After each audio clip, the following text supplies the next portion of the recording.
రఘురామకృష్ణరాజు గారు ఆంధ్రప్రదేశ్లో లేని లోటు కనబడింది. తాజాగా ఆంధ్రప్రదేశ్ హైకోర్టు ఒక ఆదేశం ఇచ్చింది. సంక్రాంతి కోడి పందాల నిర్వహణకు అనుమతి ఇవ్వద్దంటూ హైకోర్టు ధర్మాసనం గతంలో ఇచ్చిన తీర్పును కట్టుబడి వ్యవహరించాలని పోలీసులు, జిల్లా ఉన్నతాధికారులను హైకోర్టు ఆదేశించింది.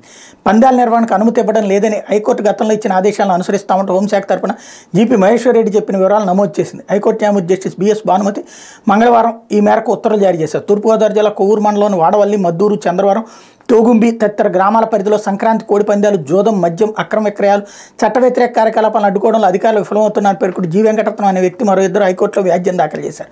పశ్చిమ గోదావరి జిల్లా వీరవాసరం మండలంలో కొణితివాడ, ఉత్తరపాలెం తదితర గ్రామాల్లో కోడి పందాలు నిర్వహించాలని కోరుతూ వై ఉమాశంకర్ రాజు హైకోర్టును ఆశ్రయించారు. కోడి పందాల వ్యవహారంపై మరికొన్ని వ్యాజ్యాలు దాఖలయ్యాయి. మంగళవారం జరిగిన విచారణలో పిటిషన్ల తరపున న్యాయవాది కేబీఎల్ నరసింహారావు వాదనలు వినిపిస్తూ సంక్రాంతి సందర్భంగా కోడి పందాలను అడ్డుకోవాలని హైకోర్టు గతంలో తీర్పు ఇచ్చినప్పటికీ అమలు చేయడంలో అధికారులు విఫలమవుతున్నారని, సంక్రాంతికి పందెం బోర్డులు సిద్ధం చేస్తున్న అధికారులు చర్యలు తీసుకోవడం లేదని కోర్టుకు నివేదించారు.